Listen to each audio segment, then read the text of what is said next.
سورہ انعام کی آیت نمبر 142 ہے۔ اعوذ باللہ من الشیطان الرجیم، بسم اللہ الرحمن الرحیم۔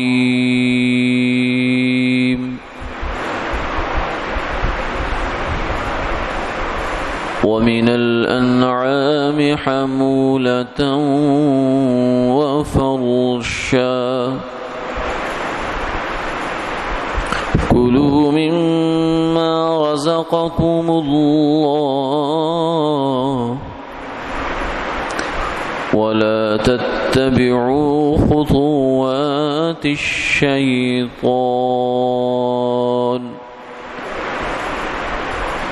إِنَّهُ لَكُمْ عَدُوٌّ مُبِينٌ۔ صدق اللہ العظیم۔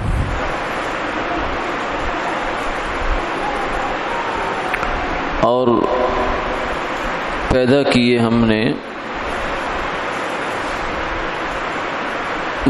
جانور بوجھ اٹھانے والے اور زمین سے لگے ہوئے،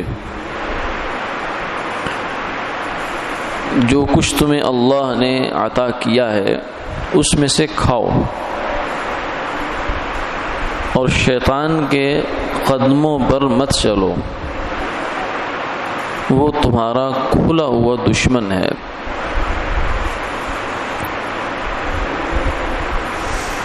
گزشتہ آیت میں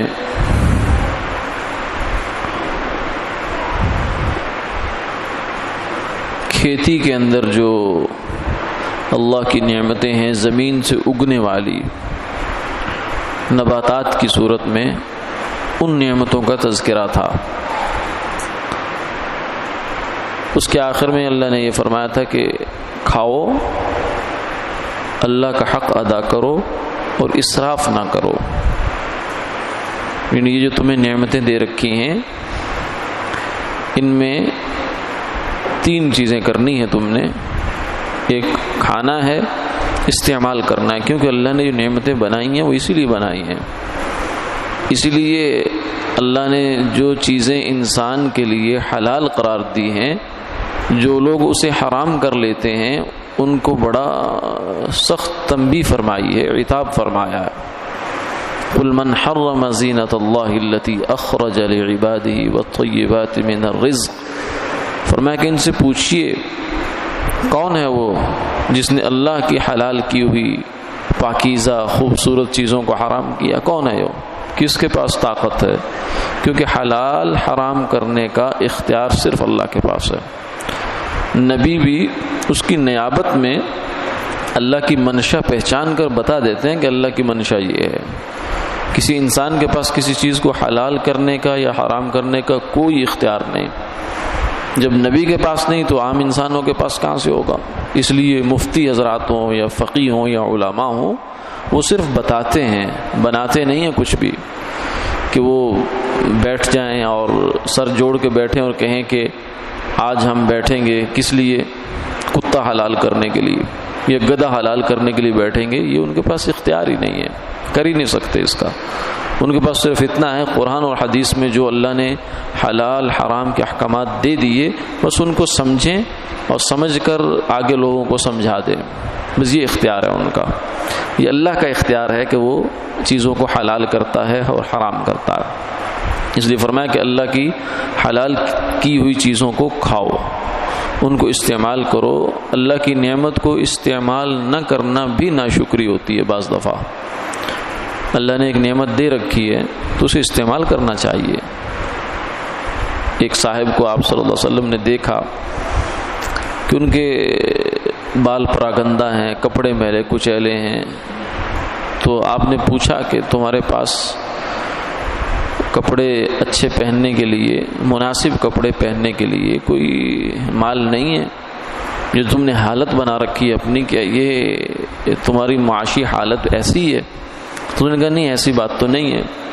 تو آپ نے فرمایا ان اللہ اذا انعم علی عبدہ احب ان یرا اثر نعمتہ علیہ، فرمایا کہ اللہ جب کسی بندے پر کوئی نعمت کرے تو اللہ اس بات کو پسند کرتے ہیں کہ اس کی نعمت کا اثر اس بندے پر نظر آئے، تو اس لیے اظہار نعمت بھی شکر ہے، لیکن اس میں بھی حد ہے، وَلَا تُسْرِفُوا، اسراف نہیں کرنا، نہ افراط نہ تفریط۔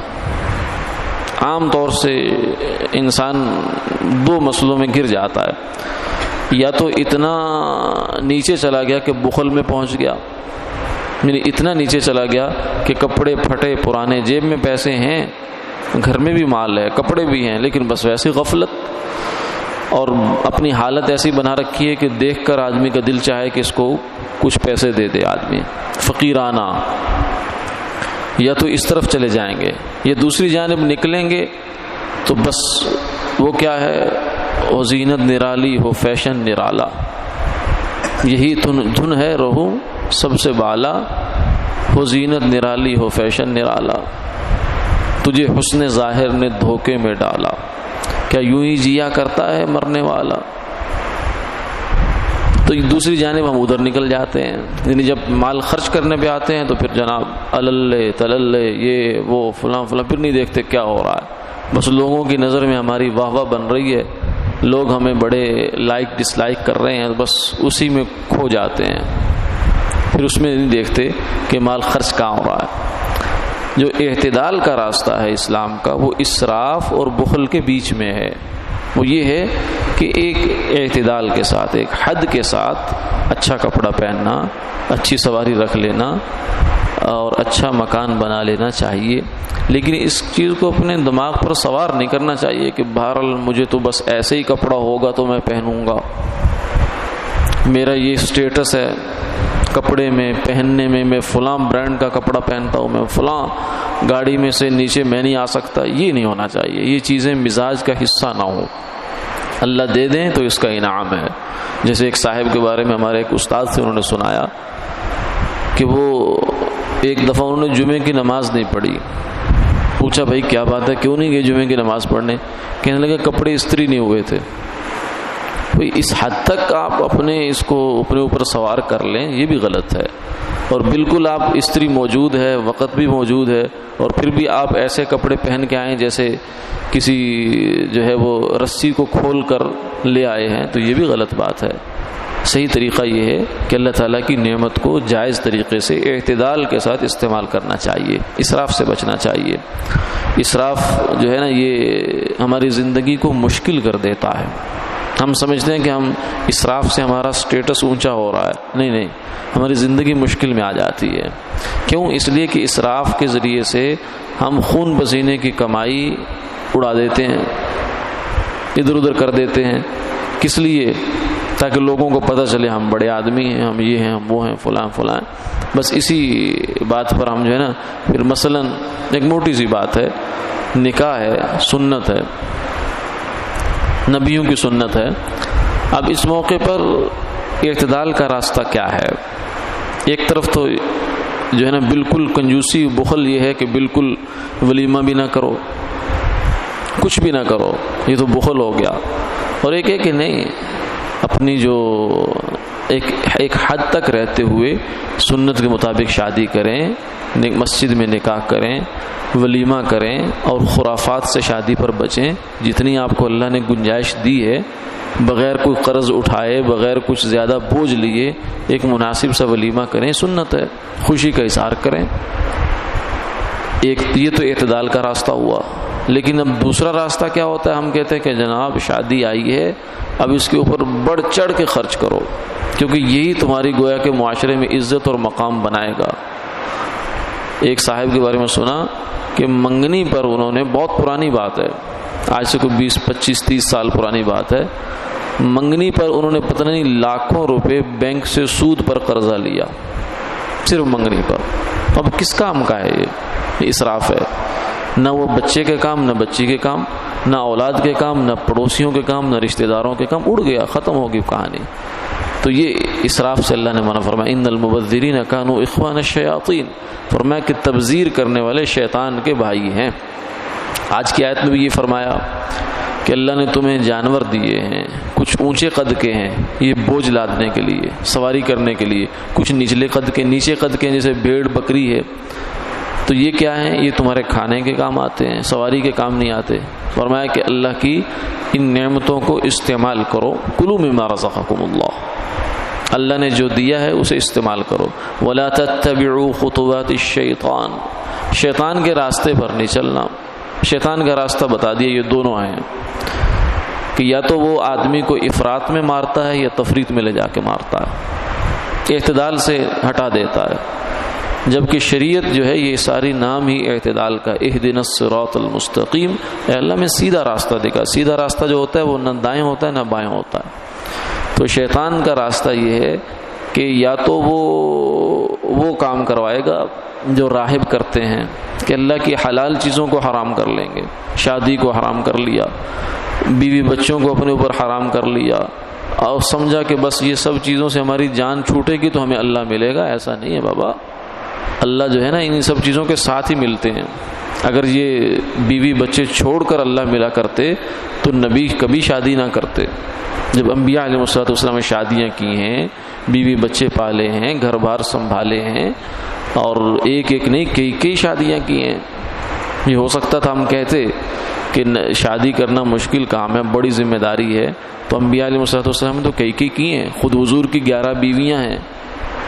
تو انہوں نے جب معاشرتی ذمہ داریوں سے فرار اختیار نہیں کیا اللہ کے نام پر، تو اس لیے شیطان یہ اگر کوئی ایسا کرے گا وہ شیطان کا راستہ ہے کہ دین کے نام پر اور اللہ کے نام پر، اس لیے کہ میں بیوی بچوں سے جان چھڑا لوں، مجھے کمانا نہ پڑے، مجھے ان کی جو رشتہ داروں کے ساتھ نبھانا، صلہ رحمی، تعلق یہ رکھنا مشکل کام ہے، نفس پر گراں گزرتا ہے، آدمی اس سے بھاگتا ہے، تو وہ دین کے پردے میں، للہیت کے پردے میں بعض دفعہ آ جاتا ہے، شیطان لاتا ہے اس بیچارے کو، اس کو سمجھ نہیں ہوتی، وہ سمجھتا ہے میں بڑا اچھا کام کر رہا ہوں، لیکن پیچھے شیطان ہوتا ہے۔ اور دوسری جانب کیا ہوتا ہے؟ دوسری جانب ادھر اتنے گئے کہ بیوی بچوں میں اتنے مشغول ہوئے، معاشرتی ذمہ داریوں میں اتنے مشغول ہوئے کہ اللہ بھول گیا، نماز کا ٹائم نہیں ہے، دکانداری پہ کھڑا ہے، کہو نماز پڑھ لو، کہتے گاہک میرے بہت زیادہ آ رہے ہیں، میں بھی تو مولوی صاحب خدمت خلق میں لگا ہوا ہوں، یہ بھی تو ایک کام ہے، القاسب و حبیب اللہ، کمانے والا اللہ کا دوست ہوتا ہے نا، میں اللہ کی دوستی کا کام کر رہا ہوں، کما رہا ہوں، حلال کما رہا ہوں، رزق حلال عین عبادت ہے، اور بھائی عین عبادت تو ہے، لیکن اس عین عبادت کے اندر جو تو اصل عبادت ہے اس کو چھوڑے ہوئے، تو یہ بھی شیطانی راستہ ہے، شیطانی سوچ ہوتی ہے اور کچھ نہیں ہے۔ اور اسی راستے پر شیطان ایک اور وار کرتا ہے، وہ کہتا ہے زیادہ عبادتوں کے پیچھے نہ پڑو، انسان کا دل صاف ہونا چاہیے، اس کے اخلاق ٹھیک ہونے چاہیے، بس کسی کو تکلیف نہیں دیتے آپ اچھے مسلمان ہیں، اچھے انسان ہیں آپ۔ اور یہ بھی ایک تقسیم آج کل شیطانی ہے، آپ کو اچھا انسان ہونا چاہیے، مسلمان ہونا بعد کا مسئلہ ہے، آپ کو اچھا انسان ہونا چاہیے۔ اچھا انسان وہ ہو ہی نہیں سکتا جو اچھا مسلمان نہیں ہے، اس لیے کہ جس شخص کے پاس عبادت نہیں، نماز نہیں، اللہ کو نہیں پہچانتا، اللہ کا حق ادا نہیں کرتا، اللہ کا شکر ادا نہیں کرتا، وہ کون سا ہے؟ وہ تو جانور ہے۔ قرآن کہتا ہے اولئک کالانعام بل ہم اضل، یہ لوگ جانور ہیں اور جانوروں سے بھی بدتر ہیں، جن کے اخلاق کی ہمیں مثالیں دی جاتی ہیں، یہ کافر، انگریز، دہریے، چائنا والے، فلاں بڑے یہ وہ دنیا میں ترقی کر گئے اور بڑے اخلاق ہیں ان کے۔ قرآن کیا کہتا ہے؟ قرآن کہتا ہے اولئک کالانعام، یہ جانور ہیں، جانور سے بھی بدتر ہیں۔ کیوں؟ اس لیے کہ جس شخص نے اس دنیا میں آ کر قدم قدم پر نشانیاں دیکھ کر اللہ کو نہ پہچانا، تو اس سے بڑا بدبخت کون ہو سکتا ہے؟ اس سے بڑا بدتر آدمی کیا ہو سکتا ہے؟ کچھ نہیں ہو سکتا۔ تو اس لیے مخلوق میں لگ کر، اپنی دنیا کی ذمہ داریوں میں لگ کر خدا کو نہیں بھولنا، اور خدا کے راستے پہ چل کر اتنا آگے نہیں بڑھنا کہ اپنی فرائض کو انسان بھول جائے۔ یہ دونوں راستے شیطان کے، فرمایا لا تتبعوا خطوات الشیطان۔ صحابہ نے، انبیاء علیہ السلام نے سب کچھ کیا ہے، کاروبار بھی کیے ہیں، کھیتی باڑی بھی کی ہے، ملازمتیں بھی کی ہیں، غلامیاں بھی کی ہیں۔ غلامی بڑے مشکل کام ہوتا تھا، ملازم تو پھر بھی اپنا اختیار رکھتا ہے، ایک ٹائم تک ہوتا ہے، اس کے بعد آزاد ہو جاتا ہے۔ غلامی تو 24 گھنٹے کی پابندی ہوتی تھی، صحابہ غلام بھی رہے ہیں، لیکن اس کے باوجود اللہ کو راضی کیا ہے۔ تو اس کا مطلب ہے کہ مشکل کام نہیں ہے یہ جو ہم نے اپنے ذہن میں بٹھا لیا نا نہیں جی یا تو دین ہوگا یا دنیا ہوگی، نہیں، ایسا نہیں ہے۔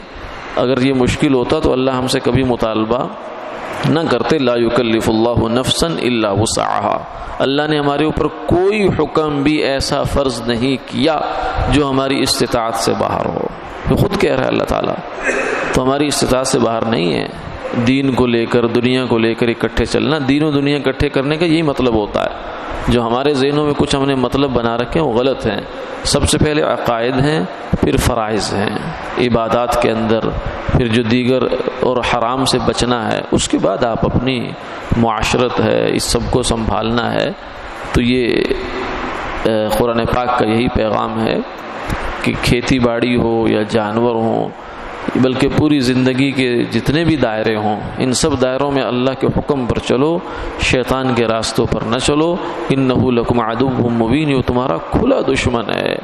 کھلا دشمن ایسا ہے جیسے سمجھیں آپ دو برادریاں ہیں، ایک برادری کے کسی بندے نے دوسری برادری کے کئی لوگ مار دیے، اور ایک بچہ ہے جس کا باپ بھی مارا، چچا مارا، دادا مارا۔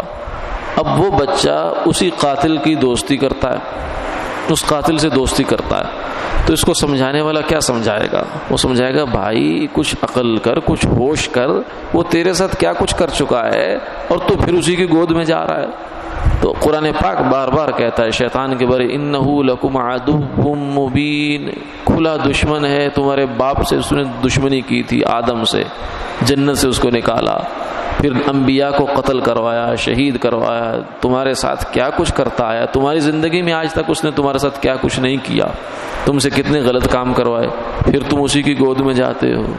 ان الشیطان لکم عدو فاتخذوہ عدوا، فرمایا شیطان تمہارا دشمن ہے، اسے دشمن بناؤ۔ واحد شیطان ہے جس کو بارے میں اللہ کہتے ہیں اس کو ساتھ دشمنی کرو، خوب دشمنی کرو، یہ جو کہے ویسا نہ کرو، اس کے کہے پر نہ چلو، یہی اس کی دشمنی ہے۔ یہ نہیں ہے کہ اس کو گالیاں دیتے رہو، کیونکہ گالی اس کو دو گے تو وہ خوش ہو جائے گا، وہ کہے گا میرے ہی کام کر رہا ہے، میرے اوپر ہی کر رہا ہے لیکن کام میرا کر رہا ہے۔ اس کی تنگی اسی میں ہے کہ انسان نافرمانی نہ کرے، اللہ کی فرما برداری کرے۔